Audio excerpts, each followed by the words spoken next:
할렐루야. 인사하겠습니다. 잘 오셨습니다. 네, 우리 많이 받읍시다. 13세기에 아시시의 성자로 불리워지는 프란시스가 제자들과 함께 40일 동안 금식 기도를 하기로 마음을 먹고 작정을 하게 됐습니다. 근데 프란시스 제자 한 사람이 스승을 향해 이렇게 제안을 해요. 선생님, 우리가 늘 금식을 많이 했는데 이번에는 좀 다르게 한번 금식 기도를 하면 좋겠습니다 라고 했습니다.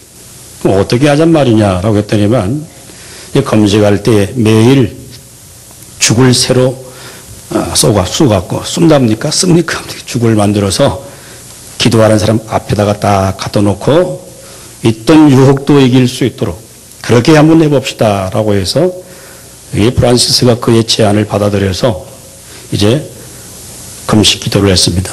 그리고 매일 그 사람 앞에다가 새로운 죽을 만들어서 앞에 갖다 놓고 그 배고픔을 유혹을 이길 수 있는 그런 힘을 달라고 기도하게 됐다고 합니다. 그런데 한 21년 정도 지났을 때에 제자들 가운데 한 사람이 이 배고픔을 이기지 못해갖고 그만 앞에 있는 죽을 그냥 먹어버렸어요. 그랬더니만 다른 제자들이 그 죽을 먹은 제자를 보면서 아주 정말 비난의 눈초리를 보면서 그렇게 아주 막 그런 비난을 하는 거죠.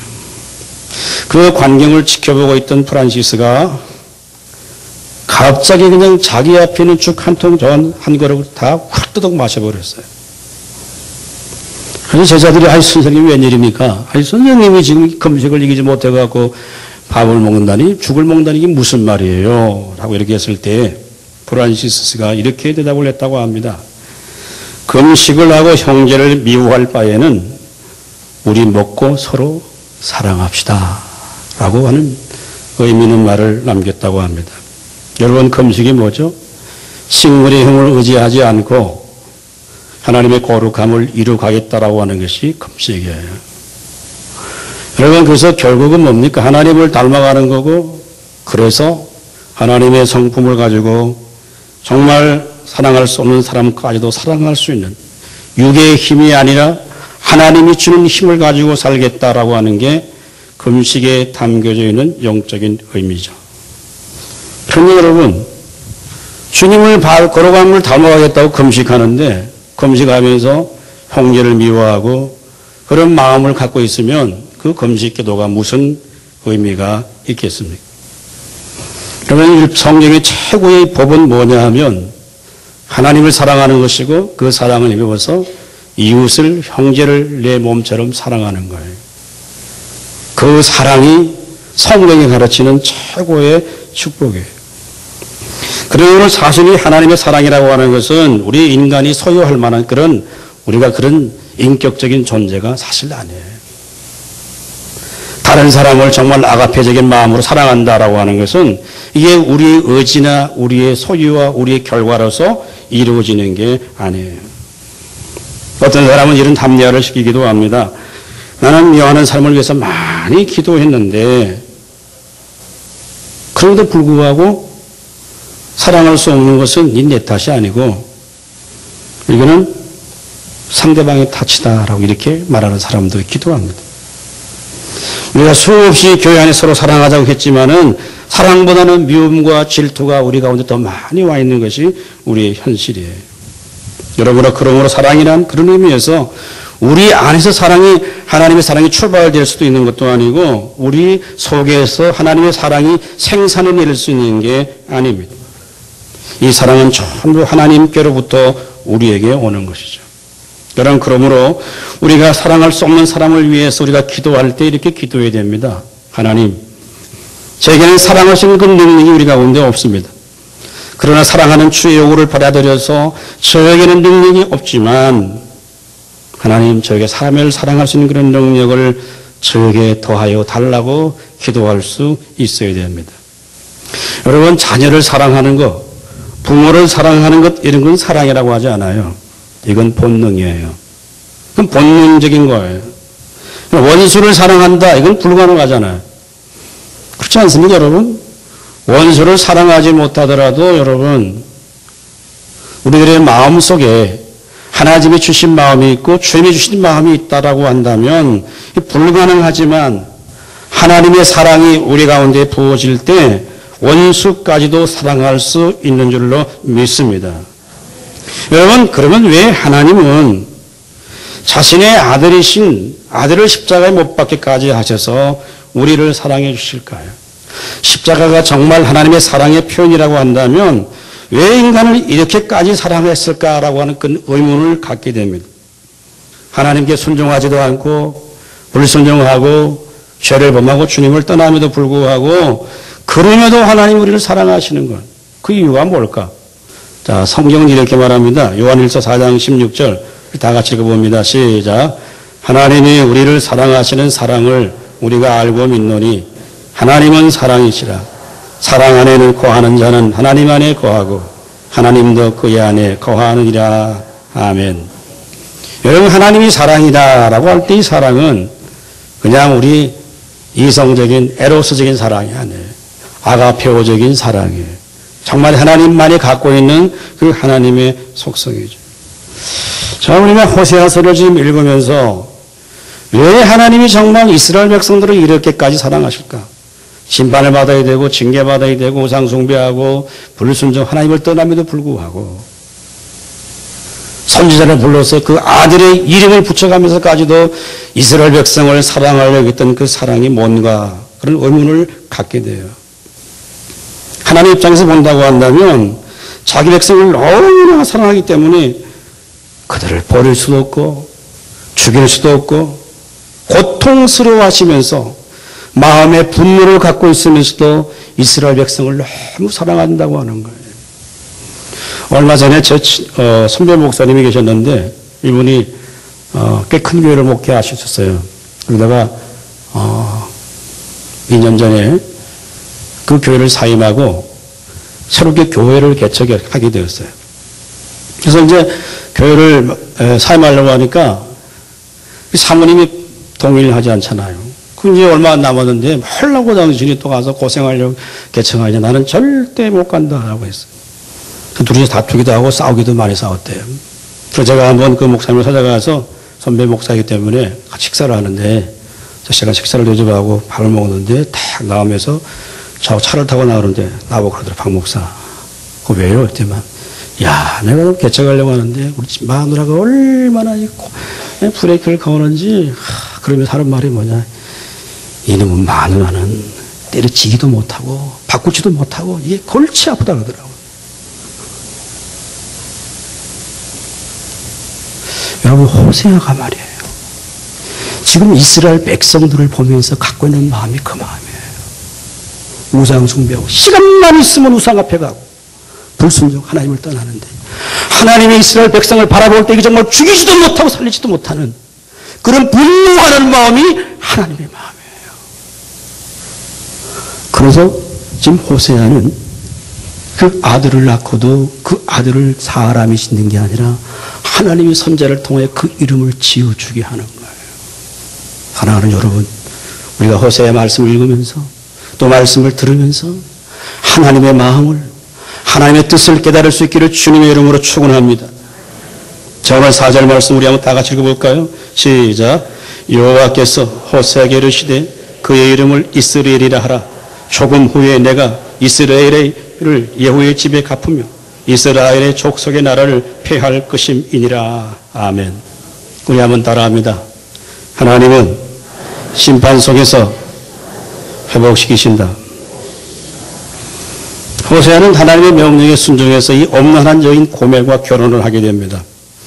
그 여인의 출처를 밝히기를 디볼라임의 딸이라고 했어요. 어떤 학자들은 이 고멜이 실제적인 인물이 아닐 거다라고 했지만 성경은 그가 디볼라임의 딸 고멜을 맞이해서 자녀를 낳는다고 하죠. 호세아는 3명의 자녀를 낳습니다. 그래서 첫째는 아들 낳고 둘째는 딸 낳고 셋째는 아들을 낳아요. 오늘은 첫 번째 보면은 이 첫째 아들을 낳는데 그 이름을 이스라엘이라고 이렇게 그 이름을 붙여주게 됩니다. 우리가 이스라엘 그러면 이스라엘과 발음이 좀 비슷하겠지만 이스라엘과 이스라엘은 아주 다른 단어예요. 이스라엘이라는 이 단어의 원뜻은 뭐냐면 하나님께서 흩으신다라고 하는 그런 뜻이 담겨져 있어요. 그럼에도 불구하고 하나님이 다시 파종할 것이다라고 하는 이중적인 의미를 담고 있는 단어가 이스라엘이라고 하는 단어입니다. 이스라엘은 잘 아시죠? 이스라엘은 이름이 붙여지게 된 게 뭐냐면 창세기 32장에 보면은 야곱이 모든 에서를 만나기 위해서 모든 식수를 다 보내고 난 다음에 약복강 강가의 밤에 홀로 남습니다. 그때 야곱은 두려움 가운데서 기도하는 중에 하나님의 사자 천사를 만나게 돼요. 그와 마치 씨름을 하게 밤새도록 씨름을 하는데 이 야곱이 낫지 않으니까 하나님의 사자가 야곱의 환덕뼈를 엉덩이뼈를 쳐갖고 그냥 내려앉혀 버려요. 그럴 때 야곱이 깨닫는 거예요. 야, 오늘 이 밤에 찾아온 분이 비상치 않은 분이시구나 라고 하는 사실을 깨닫고 야곱은 다리를 쪼뚝쪼뚝 덜면서 아버지 나를 떠나지 말라고, 내게 복을 내려달라고 말합니다. 내게 축복을 달라고 해요. 야곱은 지금 자기가 다리가 부러지는 그런 상황 속에서도 자기가 밤새도록 사투를 벌린 그가 바로 하나님의 사자요, 어쩌면 하나님이라는 사실을 인정하고 그 앞에 나가서 무릎을 꿇고 내게 복을 내려달라고 하죠. 그럴 때 그 하나님의 사자가 뭐라고 합니까? 내 이름이 무엇이냐라고 물어요.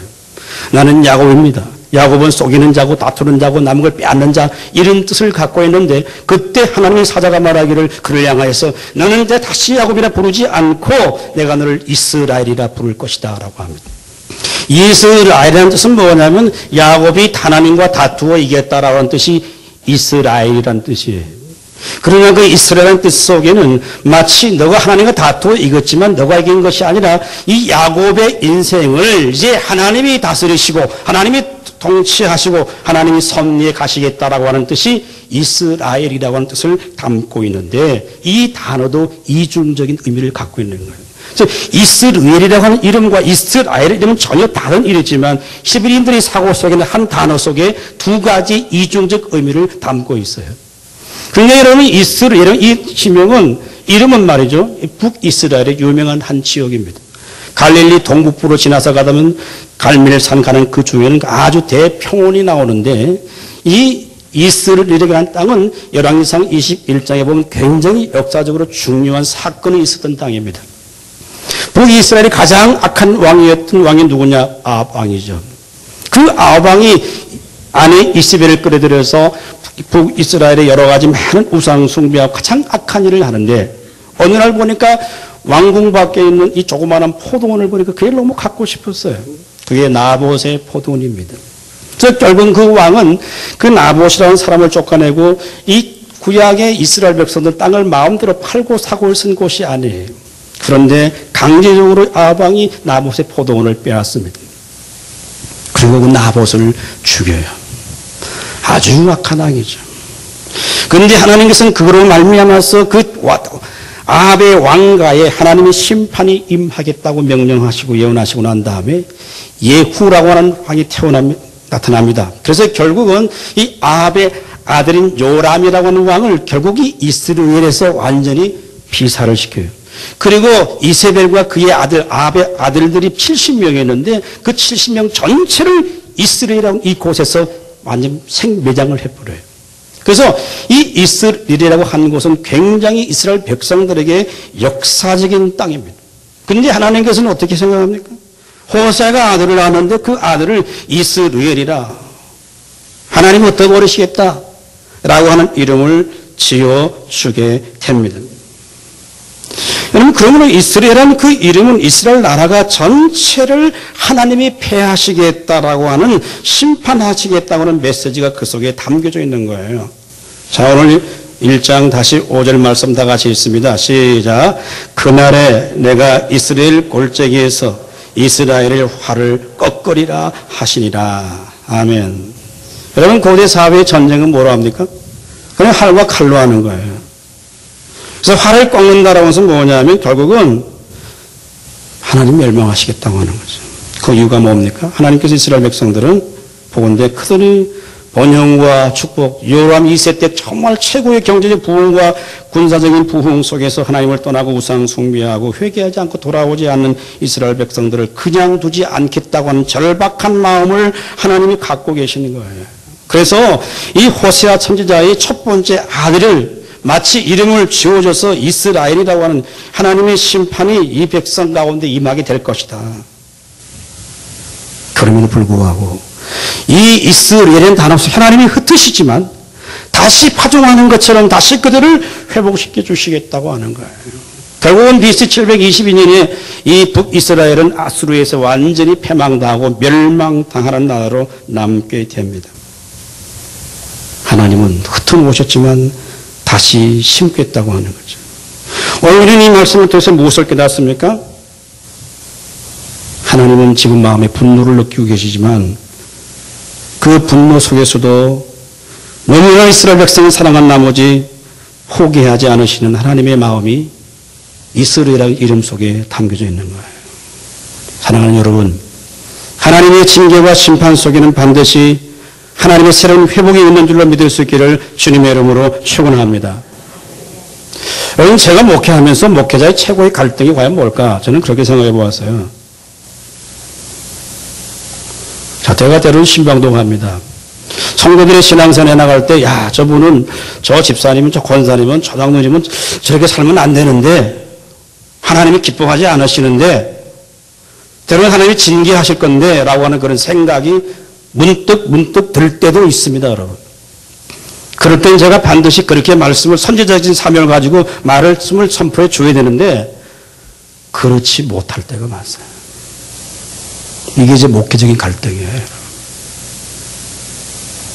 저렇게 했으면 반드시 언젠가 주님이 손 대실 건데 라고 하는 생각을 갖고 있지만 그럼에도 불구하고 그 말을 하지 못한 이게 목회자의 목회적인 첫 번째 갈등입니다.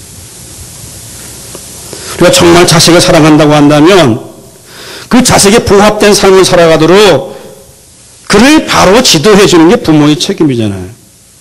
성도 여러분, 오늘 우리 하나님은 마치 이스라엘 백성들의 삶의 환경 속에서 하나님의 심판과 징계를 선포하시면서도 그들을 다시 돌아오고 회복되기를 원하는 마음에서 이스라엘이라고 하는 이름의 이중적 의미를 포함하고 있는 거예요. 여러분, 그게 어디서 나타납니까? 주님의 십자가였습니다. 결국 주님의 십자가는 뭐냐 하면 이게 최고의 주님의 사랑의 표현인데 그 속에 하나님의 사랑과 하나님의 공의를 다 만족시켜준 게 뭐냐면 십자가의 사랑이에요. 여러분, 하나님의 사랑이 반드시 우리에게 어떤 대가를 요구하지 않으시고 단순히 용서만 하신다고 한다면 이는 하나님의 무관심이에요. 그러므로 이런 죄악에 대한 하나님의 진노와 심판 가운데서도 하나님의 회복이 있고 하나님의 축복이 있다라고 하는 것을 믿을 수 있기를 주님의 이름으로 축원합니다. 그 이유가 무엇입니까? 그 예수 그리스도께서 우리를 위해 죽으심으로 말미암아서 하나님의 공의를 만족시켜 주시고 그런 말미암아 우리를 다시 살리신 거예요. 자, 여러분, 사도 바울은 로마교회 성도에게 편지하면서 자, 로마서 6장 10절 11절이 다 같이 읽습니다. 시작. 그가 죽으시면 죄에 대하여 단번에 죽으시며 그가 살아계시면 하나님에 대하여 살아계심이니 이와 같이 너희도 너희 자신을 죄에 대하여는 죽은 자요 그리스도 예수 안에서 하나님께 대하여는 살아있는 자로 얘기를지어다. 아멘. 할렐루야. 우리가 죄에 대해서는 죽었어요. 우리 옛사람이 죽었어요. 그리고 예수 그리스도 안에서 하나님에 대하여 우리는 살아있는 자죠. 하나님 마치 이스라엘 백성들의 그 모습을 볼 때 심판과 징계가 임하지만 그런데 불구하고 그들을 다시 하나님이 회복시키고 싶어 하시는 마음이 오늘 호세아를 통하여 주시는 진리의 말씀이에요. 영국 유명한 존 스타트라고 하는 유명한 신학자가 있습니다. 그가 쓴 그리스도의 십자가라는 책에 보면은 그런 이렇게 고백합니다. 제가 읽어드리겠습니다. 예수 그리스도의 죽음이 하나님의 공의를 만족시키기 위한 대속의 죽음임을 확실하게 인식할 때 그 십자가는 진정 사랑의 십자가로 다가온다라고 했습니다. 예수의 십자가는 단순히 사랑만 전하는 것이 아니라 하나님의 공의를 만족시키기 위한 주의 십자가. 우리의 모든 죄의 짐을 다 지시고 하나님의 의를 이루신 그 십자가로 우리가 인식할 때 십자가 속에 진정한 하나님의 사랑을 알게 된다라고 하는 거죠. 이스라엘 호세아는 어쩌면 자기 아들 이름을 부를 때마다 하나님이 심판하시지만 하나님이 흩으시면 다시 또 파종하시고 다시 모을 것을 마음에 기대하고 있었던 것 같아요. 사랑하는 여러분, 우리가 이 말씀을 읽으면서 하나님 어쩌면 우리에게 말씀하지 않을까요? 예수 믿고 우리가 구원받고 하나님 백성 되었지만 아직도 우리가 옛사람을 청산하지 못하고 세상의 유혹에 끌려다니다가 하나님 백성의 고루한 정체성을 다 잊어버리고 이 땅에 살아가는 우리를 바라볼 때 이스라엘이라는 이름을 지어주셔서 이스라엘 백성을 보셨던 그 마음이 어쩌면 오늘 저와 여러분을 향하신 주님의 마음이에요. 두 번째 6절 다 같이 읽습니다. 시작. 고멜이 또 임신하여 딸을 낳음에 여호와께서 호세에게 이르시되 그 이름을 로루하마라 하라. 내가 다시는 이스라엘 족속을 긍휼히 여겨 용서하지 않을 것임이니라. 아멘. 우리 한번 따라합니다. 하나님의 심판 속에서 하나님은 심판 속에서 긍휼을 베푸신다. 선지자가 이제 두 번째 자녀를 낳습니다. 딸이었어요. 근데 그의 이름을 로루하마라고 지었습니다. 로루하마라고 하는 말이 뭐냐면 이 로라고 하는 히브리의 단어는 부정어입니다. 아니다라는 뜻이고 루하마라고 하는 단어는 긍휼히 여긴다는 뜻이에요. 로루하마라고 하는 건 뭐냐면 긍휼히 여기지 않겠다라고 하는 뜻입니다. 복합어단 말이죠. 루하마라고 하는 단어의 어근이 뭐냐 하면 라햄이라고 하는 단어에서 파생된 단어가 루하마입니다. 그 라햄이라고 하는 히브리 단어는 뭐냐면 자궁이라는 단어를 표현할 때 라함이라는 단어를 써요. 여러분, 어머니 자궁 속에 한 생명이 10개월 동안 잉태하잖아요. 영양분을 공급받잖아요. 거기서 자라나잖아요. 그래서 자궁 속에서 생명을 보호하는 거예요. 자, 긍휼히 여긴다라고 하는 건 뭐냐면 하나님께서 이스라엘 백성들을 마치 자궁 속에 모아서 생명을 보호하듯이 보호하는 거예요. 지키는 거예요. 그 로호하마라고 하는 것은 뭐냐면 이제 이런 긍휼 여기지 않겠다라고 하는 말이에요. 로호하마라고 하는 이 이름의 뜻이 기본적으로 바랄 수 있는 어머니의 사랑마저도 이스라엘 백성들에게는 주지 않겠다라고 하는 선언이 뭐냐? 로후하마라고 하는 뜻이에요. 그래서 여러분, 어떤 학자들은 이 호세아서를 해석하면서 이 로후하마 고멜이 낳은 이 두 번째 딸은 이 호세아가 낳은 딸이 아닐 것이다 라고 말합니다. 왜냐하면 이 고멜이 워낙 엄연한 여인이기 때문에 다른 사람과 불륜의 관계를 통해 나왔던 아들이지 않겠느냐. 여러분 생각해 보십시오. 자식을 낳아서 만약에 이름을 지어, 이러면 다 같이 의미가 있잖아요. 그냥 이름 지어준 이름은 없어요. 다 부모가 의미를 갖고 이름을 짓잖아요. 그런데 호세아가 딸을 낳았는데 내가 다스린 일을 긍휼히 여기지 않겠다는 그런 이름을 보면 사람들이 볼 때 아이고 저 여자는 저 아는 호세아가 데려온 아구나 이 생각할 수 있지 않겠어요? 당시 사람들이 바라볼 때 선지자가 딸을 낳았는데 딸의 이름을 로하마 다시는 긍휼을 베풀지 않겠다는 이름을 지으면 이건 내 딸이 아닌 거예요. 어쩌면 그런 소문이 당시 예루살렘에 돌았을런지도 모릅니다. 자, 그런데 7절에 우리 7절 다시 읽습니다. 시작. 그러나 내가 유다 족속을 긍휼히 여겨 그들의 하나님 여호와로 구원하겠고 활과 칼이나 전쟁이나 말과 마병으로 구원하지 아니하리라 하시니라. 아멘. 자, 이건 좀 문맥적으로 맞지 않아요. 이스라엘 막 흩어버리겠다. 로하마 긍휼을 베푸지 않겠다. 지금 두 자녀의 이름을 쓰고 나왔는데 이제 7절에 그러면 그러나 전혀 지금 다른 얘기를 한단 말이죠. 하나님이 징계하시겠다. 하나님이 심판하시겠다. 막 그러려고는 다시 와서 뭐라 내가 유다 족속을 긍휼히 여겨. 지금 북이스라엘을 지금 하는 거예요. 그런데 호세아를 통해 하나님 말씀하는 게 뭐냐면 남유다를 긍휼히 여겨. 그들이 하나님의 여호와를 구원하겠고 칼과 창이나 마병이나 기병으로 하는 것이 아니라 하나님의 능력으로 구원하겠다라고 하는 선포를 해주시고 있는 거예요. 우리는 역사적으로 보면 이사야 37장에 보면 이 아수르가 어떻게 오는 남유다를 공격해 옵니다. 20만이 넘는 대군을 몰고 와요. 또 이스라엘은 야 이거 감당할 힘이 없어요. 하나님께 기도할 때 결국은 하나님께서 하룻밤 사이에 18만 5천 명이라고 하는 아수르의 대군을 하룻밤에 초자연적인 역사를 통하여 다 진멸시켜버리죠. 자, 유다는 하나님의 백성으로, 제가 지난주 말씀드렸지만 호세아는 북이스라엘은 비록 멸망에 가지만 하나님께서 다윗의 후손인 유다 족속을 통해서 하나님의 구원의 역사가 이루실 것이라는 그런 기대를 갖고도 어쩌면 이 호세아서를 썼을런지도 모릅니다. 근데 오늘 본문을 읽어보면 오르하만은 완전히 하나님이 다시는 그 일을 베풀지 않겠다고 했는데, 그러나 내가 유다 족속을 긍휼히 여겨 그들의 하나님 여호와로 구원하겠다. 그런데 그 힘이 칼이나 창이나 군대의 힘이 아니라 오직 하나님의 명령하시 구원해 주겠다라고 하는 메시지를 전하고 있는 거죠. 이게 무슨 얘기죠? 하나님의 심판과 하나님의 그 죄악된 시대 가운데서도 하나님의 긍휼은 여전히 남아있다라고 하는 것을 우리에게 교훈해 주고 있는 거죠. 자, 여러분 특별히 창세기 6장에 가면 하나님의 홍수의 심판이 이루어진 시대.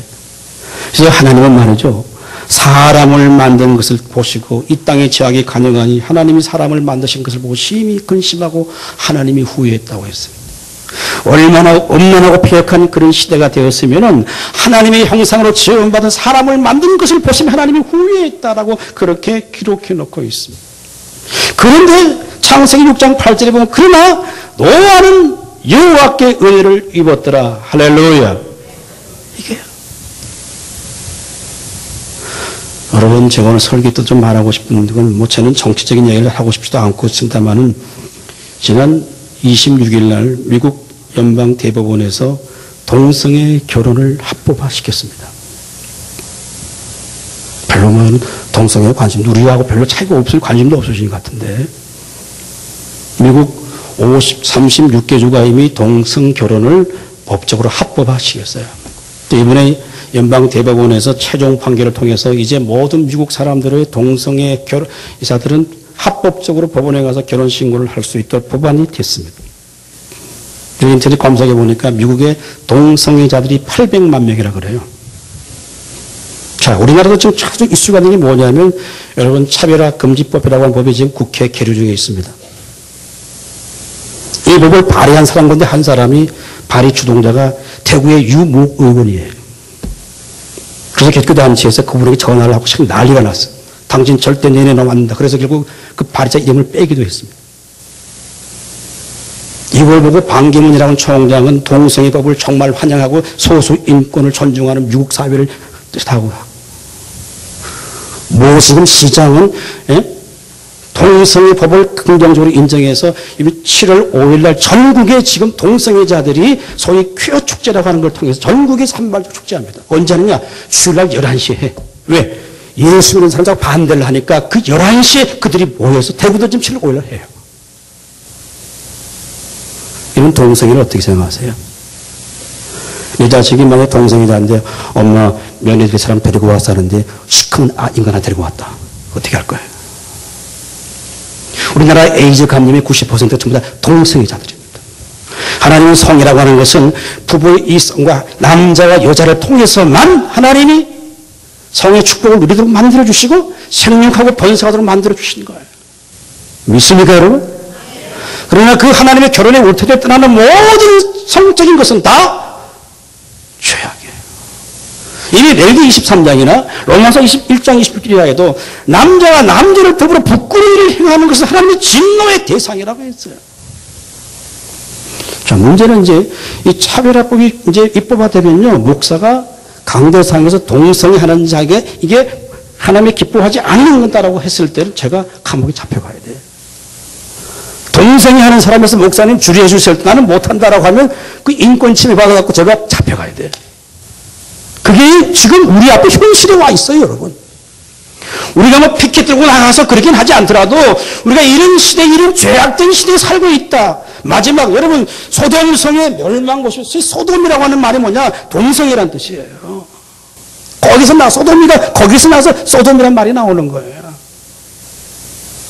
이런 음란하고 이런 폐역한 시대, 이런 죄악된 시대에 사는데 이제 정말 우리에게 필요한 게 뭐냐? 노아는 이런 죄악이 가정한 시대도 하나님의 은혜를 입었더라. 할렐루야. 자, 그러면 은혜를 입었다는 게 뭐냐? 노아는 전혀 죄 안 짓고 할 사람이냐? 그렇지 않습니다. 노아도 술 먹고 여러분 7장 8장 가면 난리 나잖아요. 뭐냐? 하나님의 이런 죄악된 세상에서 하나님의 은혜를 입는다는 게 아니라 뭐냐면 우리에게 죄 짓고 싶은 본능이 있어요. 죄절에 나가고 싶은 마음이 있어요. 그럴 때마다 하나님은 우리를 붙드시고 간섭해 주셔서 그 죄의 자리에 빠지지 않도록 우리를 붙들어 주시는 게 하나님의 은혜예요. 믿습니까 여러분? 자, 예수 믿는 사람도 뭐 수능 자리에 나갈 수 있어요. 유혹 자리에 나갑니다. 가요. 가능성이 있을 거예요 아마.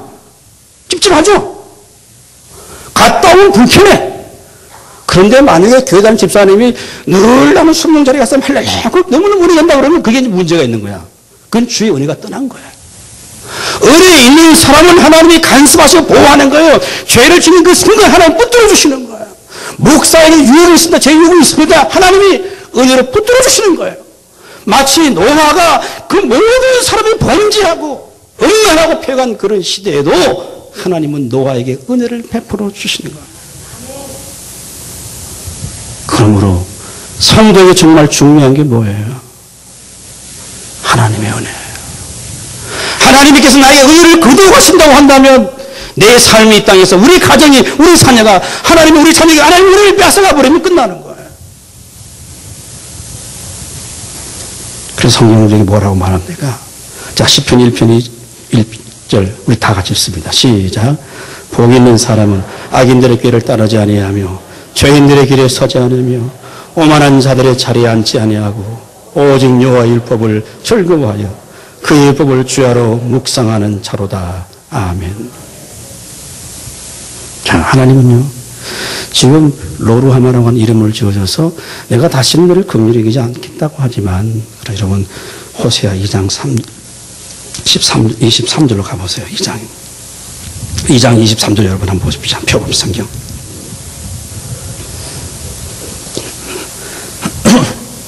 23절 2장 23절을 한번 읽어봅니다. 시작. 내가 나를 위하여 그를 이 땅에 심고 긍휼히 여김을 받지 못하던 자를 긍휼히 여기며 내 백성이 아니었던 자들을 향하여 이르기를 너는 내 백성이라 하니 그들은 이르기를 주는 네 하나님이시라 하리라 하시니라. 아멘. 오늘 하나님께서는 호세아 이런 비극적 결혼을 통해서 또 그 자녀를 낳게 하고 하나님을 떠나고 하나님의 징계와 심판이 있지만 그 속에도 하나님의 긍휼이 있는 거예요. 하나님이 이스라엘 백성을 바라볼 때 분노할 수 없는 그런 마음을 동시에 갖고 있지만 하나님의 언약 백성을 잘 바라보시면서 답답해하는 하나님의 마음이에요. 오늘 우리 구원받은 주님의 거룩한 백성들에게 정말 가장 필요한 건 뭘까요? 이런 죄악된 시대 가운데서도 하나님의 긍휼을 구하는 거예요. 다윗이 만약에 바세바하고 간음하고 난 다음에 나단 선지자의 지적을 받고 첫 번째 시편 51편이 다윗의 참회이십니다. 그 첫 번째가 뭐냐? 여러분 시편 51편 1절 우리 한번 읽어봅니다. 시작. 하나님이여 주의 인자를 따라 내게 은혜를 베푸시며 주의 많은 긍휼을 따라 내 죄악을 지워 주소서. 아멘. 이 다윗의 기도예요.